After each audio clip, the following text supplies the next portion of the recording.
과연 어떤 키워드에 주목해야 되나? 테슬라 하지만 그때는 모르는 거예요. 죽었다 많이 얘기했지만 메타버스가 나오면서 영어권 분쟁이 한 번 있었던 적이 있었습니다. 한쪽은 좋고 한쪽은 나빴지만 그때 ETF는 상당히 좋았어요. 경쟁할수록 전체는 더 좋아지는 거지. 파는 커지니까. 메가 트렌드가 되기 전에 투자해야 된다. 근데 어느 기업만 사지? 할 필요가 없다는 거예요.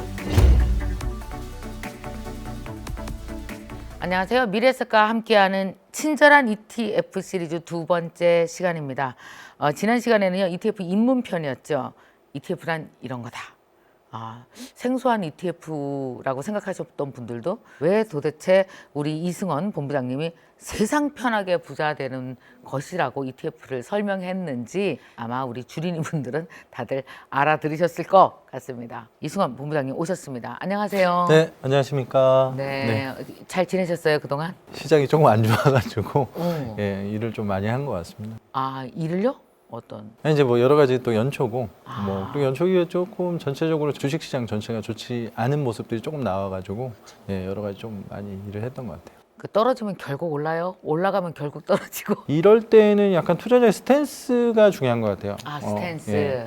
왜 그렇다고 있는 걸 빼서 뭐 다른 걸 해야지 이런 스탠스를 말씀드리는 게 아니라 사실 제가 가지고 있는 주식 10주가 있었다라고 하면 그건 하나의 사실 평가액이거든요. 네. 그러니까 예를 들어 10,000원이었던 게 뭐 9,000원이 됐습니다. 10%가 되면 이제 기분이 안 좋으시죠? 심리적으로는 심리적으로 날아갔잖아요. 어떡하지 이렇게 생각이 되실 수가 있는데 내가 처음에 투자했을 때 어떤 마인드로 했는지 사실 그걸로 다시 돌아가셔야 되는 것 같아요. 네. 계속 오르면 투자의 기회는 점점 상실이 되는 거예요. 맞아요. 거꾸로 얘기하면 그렇죠. 거꾸로 얘기하면 그렇습니다. 조금 더 모을 수가 있겠구나, 싼 가격에. 그렇지. 이런 느낌도 좀 가지실 필요가 있고 이런 변동성이 오래 좀 될 것 같아? 그러면 자산을 조금 다른 쪽으로 돌아볼까? 뭐 이런 스탠스 제가 말씀드리는 거 다양한 시각으로 봐야 네, 되네요. 네. 다양한 측면에서. 그렇게 생각하고 있습니다. 좋아요. 그러면 이제 본격적으로 ETF 들어갈 텐데 그 ETF 상품 이름들이요. 이렇게 어려운 게 많아요. 이름만 보고도 종류, 의미를 파악할 수 있다면서요. 이름만 보고 다 나옵니다. 앞에 이제 타이거가 붙으면 미래에셋인 거고. 그 회사 이름이구나. 회사의 브랜드입니다. 브랜드. 브랜드, ETF의 브랜드. 두 번째는 국가. 그러니까 미국이면 미국, 베트남이면 베트남, 한국인 경우는 생략 가능해서 그리고 그 지수, 예를 들어 2차 전지다, 그럼 전기차 지수구나 라고 보시면 되고 뒤에 이제 H가 붙냐 안 붙냐는 해외 투자하실 때 환에 대해서 난 영향을 받고 싶지 않다 그러면 H, 해지를 했다. 해지를 하지 않으면 사실 아무것도 안 붙고 PR은 이제 프라이스 리턴인데 분배금을 주게 되어 있습니다. 조금 하나만 더 설명드리면 합성이라고 붙어 있는 경우도 종종 있는데요. 다 지수를 구성해서 그대로 주식을 다 안에 넣었으면 좋은데 그렇게 못하는 경우가 종종 있어요. 그러기에 용이하지 않은 경우가 있으면 증권사와 수합 계약을 해서 나는 요 지수의 수익률을 줘. 난 요만큼 비용을 부담할게 해서 그렇게 합성형으로 만드는 경우도 있습니다. 합성형. 자, 그러면 아마 이 얘기를 여러분들이 되게 기다리셨을 것 같은데 지난 시간에도 그냥 살짝 언급이 나오긴 했었어요. 그죠? 이본. 우리가 이본으로 부르고 있습니다. 맞습니다. 이본 책처럼 네. 2022년에 세상 편화가 부자가 되려면 과연 어떤 키워드에 주목해야 되나 그 테마 하나하나 좀 상세히 설명 좀 해주세요. 지난 시간에 제가 말씀드렸던 것은 어떤 혁신성장 테마의 기조는 유지될 것이고 그중에서 약간 선별적으로 저희가 투자를 해야 된다. 간략하게 넘어갔는데 7개를 제가 가지고 나왔었습니다. 그래서 전기차, 2차 전지부터 시작해서 암호화폐 블록체인까지 해가지고 이렇게 제가 이제 조금 설명을 드릴 건데요. 오늘은 조금 짧게 아마 그래도 핵심만 제가 좀 말씀을 드리려고 할 것 같고요. 더 깊은 내용들은 뭐 다음에 또 질의응답 시간이 있으니까 그때도 또 말씀을 드리겠습니다. 지난번에 메가 트렌드가 되기 전에 투자해야 된다. 그 첫 번째가 전기차 2차 전지인 것 같습니다.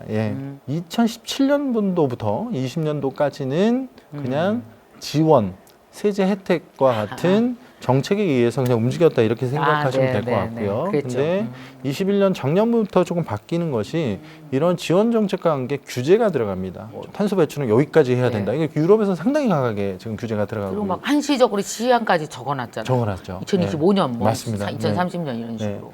그래서 여기 보면 뭐 기후변화 공조, 뭐 배터리 공급 부족, 미국 전기차 시장 본격 개화 이런 말씀을 좀 드리긴 하는데 지금 어쨌든 환경은 전 세계 문제인 거고 기존의 내연기관차 제조사들이 기업들이 전기차 플랫폼들을 인프라를 다 구축을 하게 되죠. 생산할 네. 수 있게.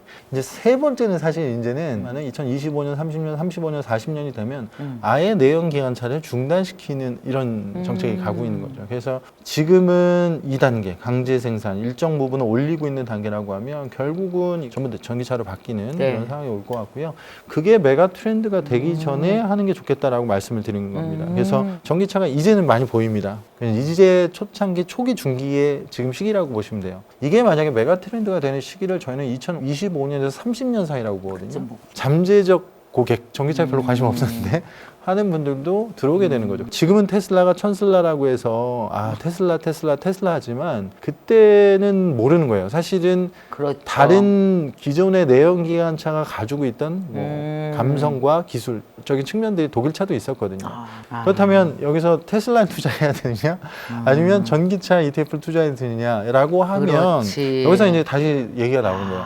달라져. 잘 될 거라는 건 알겠는데 어느 기업에 어느 것이 잘 될 건지 사실은 시기, 가봐야 돼요. 누가 네. 승자가 되느냐 막 이런 게 변수가 있는데 그렇죠. 어쨌든 전체 트렌드가 네. 그렇더라면 이제 ETF의 ETF가 선택이 그래서 조금 나은 거라고 보시면 될 것 그러네요. 같습니다. 네. 2차 전지는 전기차에 대한 것보다 2차 전지가 훨씬 더 광범위합니다. 일상이 2차 전지라고 보시면 됩니다. 아침에 스마트폰을 보고 알람을 보고 일어나서 5시에 일어나서 이제 TV부터 켜고 이거 다 2차 전지. 네, 다 2차 전지입니다. 그리고 이제 시계를 뭐 저는 안 차고 왔지만은 웨어러블 차고 와서 그걸 각각 내 건강 관리를 하고 아침 출근을 전기차로 하고 지금 이제 강조되고 있는 제가 스마트 그리드라고 하는데 태양열, 뭐 풍력 그 안에 들어간 게 태양열, 풍력이지만 결국 저장을 해야 되잖아요. 저장 장치가 2차 전지. 2차 전지예요, 이게 또. 그래서 이제 다 세상 다 2차 전지에 그렇습니다. 연결돼서 사네. 네. 2차 전지는 사실 전기차만의 테마가 아닙니다. 다행인 게 우리나라의 3대 기업이 네. 5개 중에는 들어가 있다라는 거가 상당히 이제 우리나라 국민으로서는 좋은 건 것 같고. 진짜 훌륭해요. 훌륭한 겁니다. 네. 2차 전지 라인업이 그래서 상당히 많습니다. 첫 번째 2차 전지 테마, 방금 말씀드렸던 저희 생활 속에 있는 것들, 2차 전지와 관련된 생산 기업, 매출이 있는 기업들이고 재작년이었죠. 뉴딜 정책 나왔을 때 나왔던 것인데 LG화, 뭐 이제 LG 에너지 솔루션이 되겠지만 SK 삼성을 75%, 예, 25%, 25%. 비중이 높네요. 예, 그래서 사실은 그때도 이런 얘기 많이 들었어요. LG화학이 잘 될까, 삼성 SDI가 잘 될까. 잘 모르겠으면 ETF. 그때도 그런 부분들이 있었어요. 왜냐면 그때 예전에 LG와 SK 사이에 영어권 분쟁이 한 번 있었던 적이 있었습니다. 근데 사실 한쪽은 좋고 한쪽은 나빴지만 그때 ETF는 상당히 좋았어요. 경쟁할수록 네. 전체는 더 좋아지는 거죠. 네. 판은 커지니까. 네. 아하. 차이나 전기차는 외국에 수출하려고 지금 차이나에 대한 전기차 투자를 하고 있는 것이 아닙니다. 네. 쌍순환이라고 했죠. 내수를 다져서 글로벌로 나간다는 정책 기조이기 때문에 내수의 지금 전기차 시장으로 바꾸고 있는 작업을 하는 겁니다. 여기서 2차 전지도 잘 모르겠어라고 하면 그 소재가 되는 리튬까지 전기차 다음은 뭐냐면 자율주행이에요. 네. 왜냐하면 전기차의 자율주행 넣기가 제일 편하거든요. 그렇죠. 지금. 자, 그 다음 테마로 가볼까요, 그럼? 두 번째는 중국입니다. 중국이 시장이 좋지가 않습니다. 근데 중국은 어떻게 접근하시냐면 정책과 성장이라고 제가 보통 말씀드리는데 키워드가 정부 육성 산업에 투자하는 거는 좀 보실 필요가 있는 거예요. 중국 제조 2025라고 하는 게 2015년 5월에 발표된 자료입니다. 네. 산업 고도화 전략을 하고 30년간 3단계에 걸쳐서 9대 과제 10대 혁신 산업 뭐 5개 프로젝트 뭐 이런 얘기를 했는데 그때 키워드가 뭐였는지 아세요? 뭐예요? IT랑 친환경이었어요. 7년 전의 얘기입니다. 7년 전의 얘기. 그 옛날에? 그러면 그때도 뭘 하려고 했냐면 중국은 내수에 대한 제조업 관련돼서 반도체를 하려고 했고요. 전기차를 하려고 했고 2차 전지를 하려고 했던 겁니다. 지난달에 나온 회의에서는 딱 그 얘기를 한 겁니다. 제조업, IT 기술, 그다음에 친환경. 하나 계속 놓지 않는 것이 친환경이에요. 친환경. 아마 탄소 배출 제로 만들 거예요. 공산주의 국가에서 어떤 정책이라는 것은 실행을 하는 데서 조금 더 빠른 것도 있거든요. 그냥 내리면 해야잖아, 정책을. 네. 중국을 좀 정책적인 측면을 꼭 바라보셨으면 좋겠다 싶고 차이나 전기차는 아까 말씀드렸으니까 말씀 안 드렸습니다만 반도체, 클린 에너지, 바이오테크, 과청판입니다. 반도체는 사실은 그때 네. 개사가 2025 공조 이후에 전기차는 윈, 반도체는 뭐 루스 이렇게 되는 거예요. 왜냐하면 반도체를 국산화시켜서 중국 당국의 입장에서는 시켜서 하겠다 해서 계속 올리고는 있습니다. 근데 생각보다 국산화 비율이 33%까지 끌어올리긴 했어요. 근데 이제 미중 무역 갈등 속에 기술력이 적다 보니까 그거에 대한 허들이 계속 생기는 부분들이 있죠. 그러나 옛날에 수출해서 먹고 살았는데 이제 나 우리 내수만 해도 13억 인구에서 우리 이거 할 거야. 여기서 우리가 좀 잘 되면 그때 내보내도 돼. 하나 더 말씀드리면 바이오테크도 아마 궁금해하시는 분 많아서 네. 약을 또 중국에서 만든다고? 재미있는 게 2020년도 ICT 과학기술통신부에서 발표한 자료에 의하면 이미 의료 분야에 있어 기술력은 우리나라를 넘어섰어요. 중국 자체가. 근데 왜 그런데 2021년도에 그럼 안 좋았어? 왠지 투자하시는 분들이 많으니까 라고 말씀드리면 이게 공동부유가 나오면서 의료보험의 약이 전부 다 라인업이 돼야 되거든요. 왜냐하면 사람들이 많은데 그걸 쓰려면 의료보험을 받고 쓰려면. 네네. 근데 작년에 그 가격을 공동부유가 나오면서 가격이 1,000원이었던 거를 정부에서 얘기한 거죠. 라인업엔 들어가야 되니까 이게 8, 90% 디스카운트가 됐어요. 원래 1,000원에 팔던 거 너희 200원만 가져가 이렇게 된 거죠. 그럼 기업 입장에서는 이익이 떨어지게 될 거고 그렇죠. 이게 밸류에이션이 반영이 돼서 좀 하락이 됐던 부분들이 있습니다. 근데 최근에 중국 증권 쪽에서 나온 리포트를 보면 어느 정도 이제는 그게 반영이 다 되었다라고 하는 부분이 있어서 반도체, 반도체가- 클라우드, 개인 네. 메타버스, ESG, 신재생에너지, 암호화폐, 블록체인이 있는데 이걸 좀 빠르게 조금 빠르게 해주시기 바랍니다. 네. 모든 곳에서 지금 반도체인데 이유는 딱 이건 것 같아요. 인공지능, 전기차, 자율주행, 클라우드, IoT, 5G를 하려고 한다. 다 그- 반도체죠. 네. 그랬더니 혁신 기업을 보니까 뭐야? 아마존, 애플, 테슬라 뭐 이런 것들이네? 라고 했는데 그럼 여기에 들어가는 게 뭐야? 다 반도체 기업이라는 거죠. 그렇죠. 그래서 저기는 엔비디아부터 아까 말씀드렸던 뭐 여러 가지들이 나오는데 퀄컴도 있고 마이크론도 있고 뭐 AMD도 있는데 그러면 어디에 투자할 건데? 라고 다시 또 고민이 되는 겁니다. 그래서 나 인텔 이렇게 하는 것보다는 이미 반도체에 대해서 기득권을 잡고 있는 거예요. 그 기업 그렇죠. 말고 새로운 내가 스타트업인데 반도체 산업을 나는 해볼 거야. 이게 지금 안 되는 거죠. 그렇죠. 그 자본력과 그 기술력은 기술력을 못 끝난 따라가죠. 겁니다. 그래서 그럼에도 불구하고 이런 걸 모아놓은 것들이 있기 때문에 ETF를 좀 하셔도 좋을 오케이. 것 같다라고 네. 이렇게 말씀드리고요. 반도체 투자하려면 어떻게? 한국에서는 딱 생각하는 기업은 두 개입니다. 삼성전자랑 하이닉스지. 그렇죠. 근데 사실 그게 아니에요. 그 두 개가 1, 2위는 맞는데 메모리 부분에서만 1, 2위인 거예요. 그러면 시스템이라고 하는 아까 말씀드린 자율주행에 비메모리. 들어가는 비메모리 반도체에서는 1, 2위가 아니고 뭐 팹리스라는 게 있고 파운드리라고 하는 게 있습니다. 뭐 설계를 하는 곳, 이걸 위탁 생산하는 곳 이런 것들이 있는데 여기서 이제 그런 기업을 그래서 공부해서 찾아서 나 그거 사자 하기가 어렵다는 거죠. 물론 앞으로는 시스템 반도체 쪽이 훨씬 더 좋을 거예요. 그래서 삼성전자도 제가 알기로는 아마 상당한 R&D에 투자를 하게 된다고 발표를 했고 메모리 부분 말고 비메모리 부분도 하겠다고 했지만 그런 걸 구분하실 필요가 없다는 거죠. 투자자 입장에서 그냥 이렇게만 생각하시면 돼요. 반도체야. 반도체가 이렇게 되는구나. 산업이 세상이 이렇게 바뀌는데 반도체가 이만큼 들어가는데 지금 부족하대. 이런 기업이 있네. 근데 어느 기업 막 사지? 할 필요가 없다는 거예요. 그래서 반도체 ETF를 투자하시게 되면 네. 제 탑 10, 그 다음에 필라델피아, 미국에 있는 반도체 기업들에 투자하는 거, 차이나 반도체도 따로 나와 있고요. 그래서 내가 저 종목에 투자하면 내가 생각한 곳에 투자할 수 있겠구나. 이렇게 생각하실 수 있는 거죠. 사실 시간도 많고 나는 주식을 완전 이참에 공부를 해서 뽀개볼 거야. 그러면은 막 하루에 5시간, 6시간 투자해서 개별 기업 다 분석하고 해서 네. 승률이 높아질 수도 있겠죠. 어쩌면. 있죠. 네, 더 많은 수익을 얻을 수도 있으실 수 있겠죠. 그렇죠. 예, 예. 그러나 사실 우리가 다 직장 다니고 자기 일 있는데 하루에 5시간, 6시간을 어떻게 쏟아부어요. 그랬을 때는 안전하게 이렇게 묶여져 있으면서 그러나 컨셉이 잡혀 있는. 그렇죠. 컨셉이 그 전망하기는 좀 쉽고 네. 이렇게 편리한 네, 네. 그런 쪽으로 투자하는 것도 이제 조율과 선택이 필요한 거네요. 고객들이. 네, 네, 네. 그죠? 자, 그다음에는 근데 클라우드는 뭐냐면 구글에서 줍니다. 야, 15기가 너 혼자 공짜로 써. 여기 저기 컴퓨터 사진 찍으면 다 내가 백업해 줄게. 이렇게 그렇지. 하잖아요. 근데 이게 좀 넘어가게 되면 자 이제 월 2,400원씩 내. 이것도 넘어가면 그래 월 요번에는 5,000원씩 내. 이렇게 되는 건데 요즘 막 핸드폰 잊어먹으면 내 거 뭐 백업 어떻게 하지 했지만 지금 이제 그런 걱정이 없는 그렇죠. 거죠. 그래서 그냥 2,400원이면 편성값도 안 되는데 뭐 내지. 이렇게 되는 게 클라우드 사업이고 네. 그냥 넷플릭스 하나만 설명을 드릴게요. 넷플릭스가 그랬습니다. 넷플릭스에는 데이터 센터라든가 뭐 저장하는 공간이라는 게 하나도 없어요. 그냥 이걸 다 클라우드 서비스를 하고 있는 아마존, 애플, MSN 다 준 겁니다. 그냥 그쵸. 구글에. 예. 왜냐면 넷플릭스는 또 그게 있거든요. 동시 어느 집중되는 시간이 있는데 이때는 이만큼의 양이 필요하고 그렇지. 어느 때는 요만큼만 있어도 맞아, 되는데 맞아. 이걸 다 인프라를 구축해서 하기엔 너무 어려운 거예요. 이런 변화되는 세상 속에 어쨌든 클라우드라고 하는 것은 모든 기업들이 지금 생각을 하는 겁니다. 나 이제 데이터 센터 저기 잘 되고 있으니까 저기다 지어야지. 이게 아니라 클라우드를 이용해서 사업을 펼쳐나가야지. 그리고 네, 얘네 하는 애들이 점점 커지면서 더 좋아지는 건 그 안에 있는 소프트웨어든 뭐 인프라든 하드웨어든 이것들이 훨씬 더 좋게 만들어 놓는 좋아지고 거예요. 있어요. 맞아요. 그래서 역시 클라우드 쪽도 괜찮다. 자, 그 다음에는 메타버스와 게임이네요. 게임. 지금 사실 21년도부터 가장 핫한 것들이 메타버스고 뭐 NFT고 네. 뭐 블록체인이고 이런 상황인데 메타버스 모든 기업들이 지금 다 내놓고 있습니다. 그래서 메타버스에서 그러면 투자하고 싶은데 어떤 거 할까라고 했을 때에는 이게 문제예요 지금. 네. 어떤 거 하지? 그러니까 메타버스는 10월에 국내 메타버스가 나왔고 그다음에 12월에 글로벌 메타버스가 나왔어요. ETF도. 근데 네. 이 안에서도 논란은 겁니다. 얘가 메타버스? 얘가 메타버스 하는 거 맞아?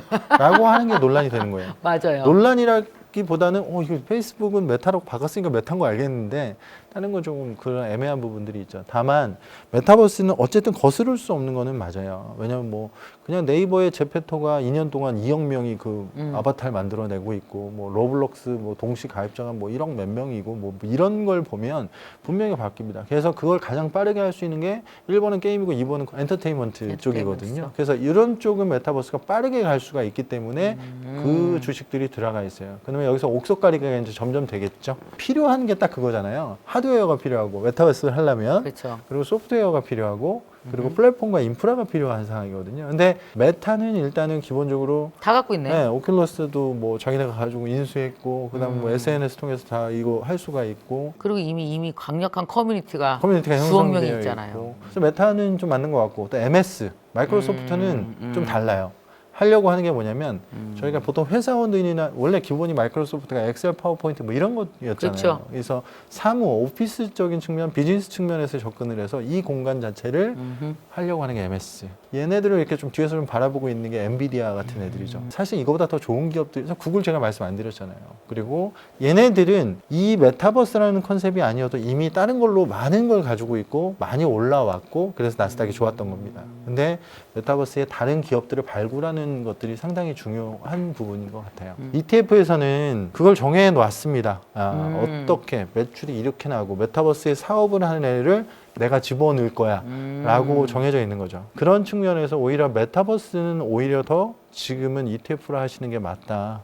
왜냐하면 네, 너무 너무 어려워요 지금. 불확실하거든요. 네. 뭐가 어떤 세상인지 아직 제대로 그렇습니다. 청사진도 안 나왔기 네. 때문에 조금 더 전문가들이 이미 좀 구축해 놓은 거를 봐야지 내가 그렇죠. 공부를 하기는 자료도 별로 없을 것 같아요. 타이거 글로벌 메타버스 같은 경우에는 소니도 있고 뭐 중국에 있는 기업도 있어요. 왜 집어넣냐면 중국의 AR, VR 성장률이 생각보다 1년에 67%가 넘습니다. 그래서 그만큼 인구도 많고 인프라가 많은 거죠, 걔네들은. 그걸 하고 있는 거고. 두 번째는 소니는 뭐 하고 있냐면 프리미어 리그에 있는 맨체스터 시티 같은데요. 거기에 있는 걸 전체를 메타버스로 구현하겠다 이렇게도 하고 있어요. 저희가 예전에 이제 소니는 죽었다 많이 얘기했지만 메타버스가 나오면서 이게 다른 비즈니스들이 나오고 있는 거죠. 모르는 거예요. 네, 모르는 겁니다. 지금. 자, 그 다음은 ESG와 신재생 에너지입니다. 네, 조금 뭐 짧게 말씀드리면 ESG는 글로벌 기조라고 보시면 됩니다. 패러다임이 바뀌고 있고 글로벌 정책 공조는 ESG로 가고 있는데 투자로 바꿔 보면 사실 이 ESG 중에 지금 강조되고 있는 거는 E고요. 네, 그래서 제가 E죠. 신재생 에너지라고 말씀을 드렸던 거고 E는 이게 미국이랑 중국이랑 갈등이 있어도 같이 네. 생각하고 있는 건 E입니다. 아하, 네, 오케이. 유럽도 마찬가지로 제일 중요하게 생각하는 건 E예요. E예요. 그래서 E라고 하는 부분에 대해서는 거스를 수 없는 부분인데 사실은 투자 관점에서는 21년도에는 재미가 없었습니다. 바이든 네. 정부에서 가장 강력하게 추진한 게 친환경 신재생 에너지였는데 그 정부가 오히려 들어서고 나고는 주가가 좋지 않았어요. 전체적으로.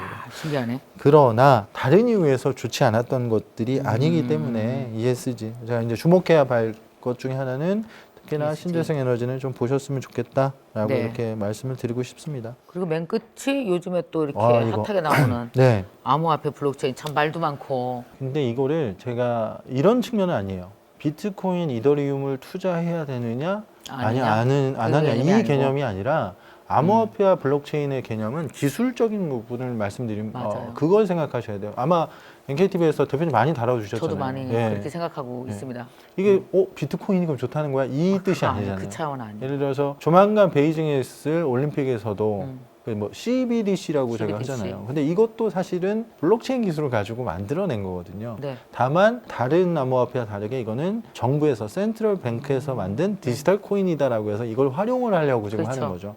그러나 그것도 역시 그 안에 있는 보안, 사이버 보안이 계속 중요한 거죠. 사이버 보안을 강조하기 위해서 나온 것이 블록체인 기술이다. 이렇게 이해하셔야 되는 거죠. 암호화폐 좋은 거 아니야? 블록체인 이거 좋은 테마네. 이렇게 생각하시기보단 저 안에 있는 기술 그리고 뭐 NFT도 마찬가지인 거죠. 이게 네. 우리의 디지털 경제 생태계를 만드는 기초 맞습니다. 기술이 블록체인이잖아요. 네, 맞습니다. 그렇게 접근해야죠. 그렇게 하셔야 되는 게 정확하신 거고요. 블록체인이 암호화폐를 만들기도 하지만 블록체인이 우리 왜 여기 보면은 쿠브 그거 네, 있잖아요. 쿠브. 네. 우리 그거 저기 백신 백신 인증하는 거 그것도 다 맞습니다. 기반을 하고 그다음에 CBDC도 그렇고 맞습니다. 그 기반으로 이더리움 뭐 이런 것도 나오고 네. 그 기반으로 NFT 암호화폐화 나의 재능이나 그런 것들 그림을 암호화폐화하는 NFT 나오고 이게 다 이 그렇습니다. 기술로 만들어내는 거죠. 네. 잘하시고 더 많이 말씀해 주시니까 제가 뭐 감히 말씀드리는 건데 그래도 오해하시는 분들이 많아서 맞아. 저는 그래서 오늘 이렇게도 좀 강조드리고 싶고 이를 강조하시는 이유는 그럼 블록체인적 경제 생태계 블록체인을 기술한 무언가가 우리에게 영향을 많이 있겠죠. 끼칠 거라는 네. 것이죠. 영향을 많이 끼칠 거고 그걸 찾아내는 건 더 어려울 거예요. 아. 메타버스보다도 사실 그 기업 찾아내기 더 어려울 더 거예요. 어려워요, 여기는. 그래서 그런 걸 찾아내는 또 ETF들이 있습니다. 그래서 블록체인 ETF가 있구나라고 보시면 된다. 이렇게 말씀드릴 수 있을 것 같아요. 네. 아, 그 증권회사 다니시는 분들, 금융 쪽 계시는 분들 공부 많이 해야겠어요. 가장 앞선 공부를 많이 해요. 이 정도로 세상에 이렇게 빠르게 이것도 공부해야 돼, 이것도 공부해야 돼 이렇게 생각은 안 했던 것 같아요. 지금 이 금융계로 들어오신 지 얼마 되셨어요, 이번님은? 03년도에 처음이었으니까 한 18년도, 19년 차 정도 되는 것 같아요. 이제 03 20년? 때도 이렇게 막 변화가 막 빠르고 공부할 게 막 이렇게 많고 그때는 안... 아니요, 그때는 예금 금리가 얼마고 뭐 이런 거 좀 더 많이 봤던 것 같습니다. 네.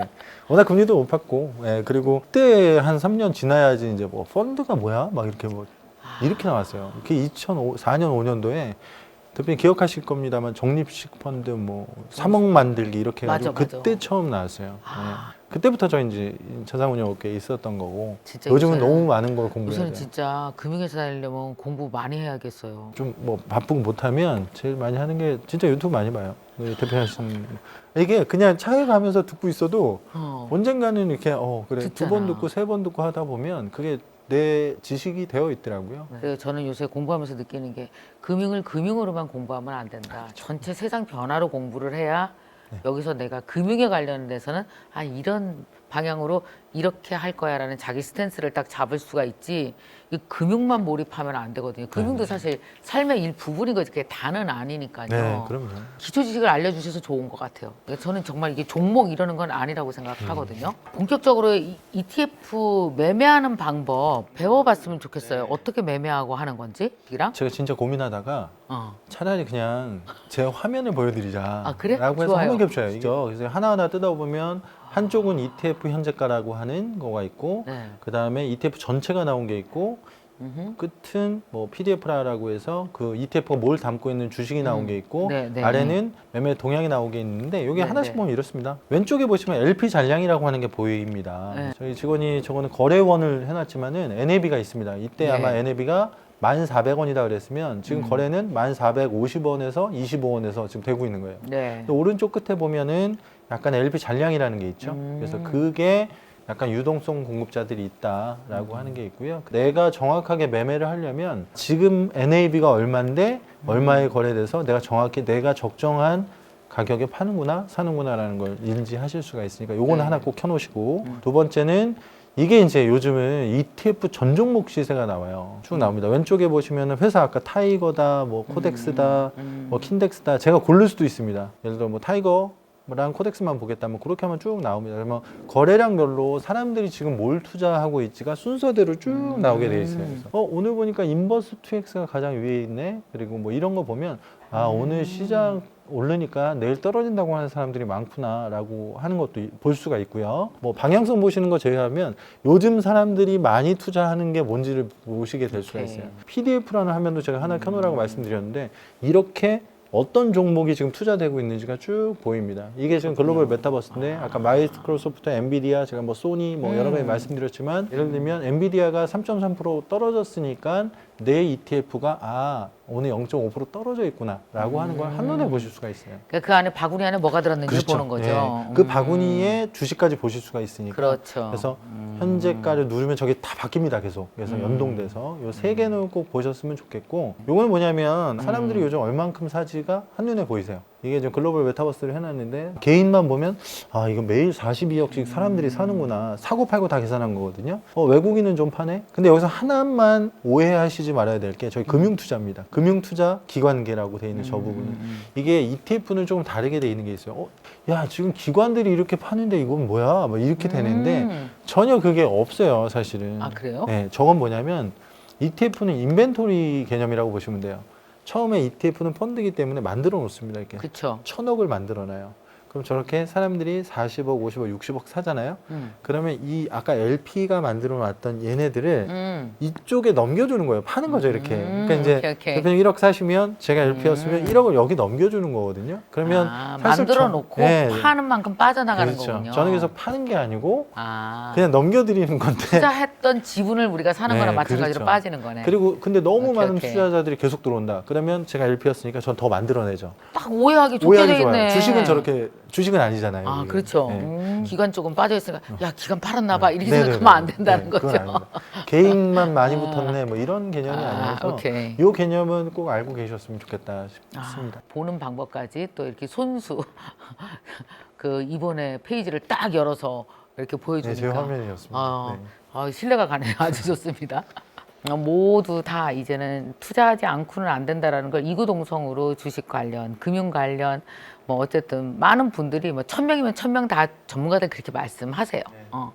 그래도 사실은 자신의 그 자산을 미래로 보내는데 익숙하지 않거나 망설이시거나 위험을 피하거나 뭐 누구나 인간의 심리죠. 그런 분들 많을 텐데 미래세 자산운용본부의 이승원 본부장이 계셔서 오늘 이렇게 좋은 얘기 들을 수 있어서 마음이 안정되고 도와주셔서 감사합니다. 아유, 감사합니다. 네. 자, 그러면 날짜 알려드리겠습니다. 여러분 2월 3일 첫째 주 목요일입니다. 낮 12시에 합니다. 낮 12시 정오의 ETF에 관해서 궁금한 것들 잘 정리해 갖고 오셔서 물어보시면 우리 이번이 시원하게 해결해 드리도록 하겠습니다. 아마 점심시간일 것 같은데요. 여러분 점심 식사 하시면서 보셔도 좋을 것 같습니다. 그러면 다음 시간에 뵙도록 하겠습니다. 본부장님 고맙습니다. 네, 감사합니다.